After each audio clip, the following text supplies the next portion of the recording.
Good day everyone, I am Crystal Cruz and I will be reporting the fiesta. Okay? Crystalline, will you please begin? Fiesta means party or fiesta in Spanish.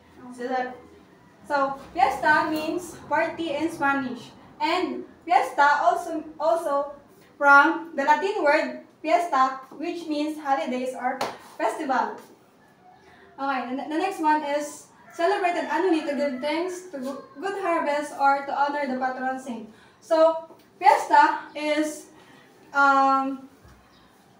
implemented every year to give thanks to the good harvest and to honor the patron saint. The patron saint is related to the good harvest. Parang siya yung nag-guide para sa good harvest. The next one is fiesta is a celebration that brings together family, friends, and the community. Di ba kapag nagpa-fiesta tayo, yung family natin umuwi, yung friends natin pumupunta, and yung community nagtutulong-tulong sila. Yun yung kino-consider as fiesta. Ganun yung nangyayari every fiesta.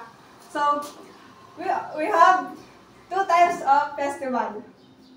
The religious festival and non-religious festival. These are examples of religious festivals. The Payas Festival, the Marianas Festival, the Sinulog Festival, the Ati-Atihan Festival, the Santa Cruzan Festival, and the Flores de Mayo. Aaron will give examples to religious festivals.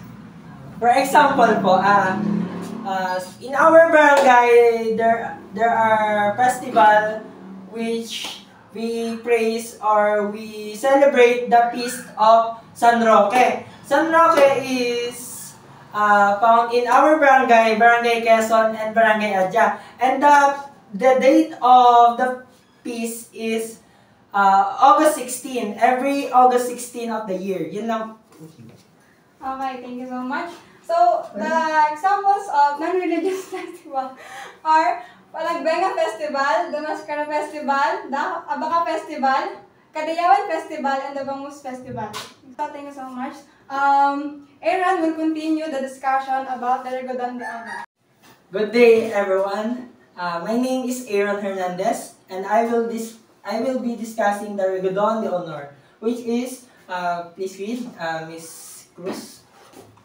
Rigodon de Honor is elegant, stately dance brought to Philippines by Filipinos who returned from their travels abroad during the Spanish era. Thank you, Ms. Cruz. Rigodon de Honor is also about lively dance, changing partners like zigzag, and the typical attire of Rigodon de Honor are barong Tagalog for male, and Maria Clara, which is saya, parang female. This is embroidered long sleeve shirt made of pineapple fiber. This attire is wini-wear po siya tuwing nagri-Rigodon de Honor. And the Rigodon de Honor is all about quadrille, which is dance fashionable in late 18th-19th century in Europe and its colonies.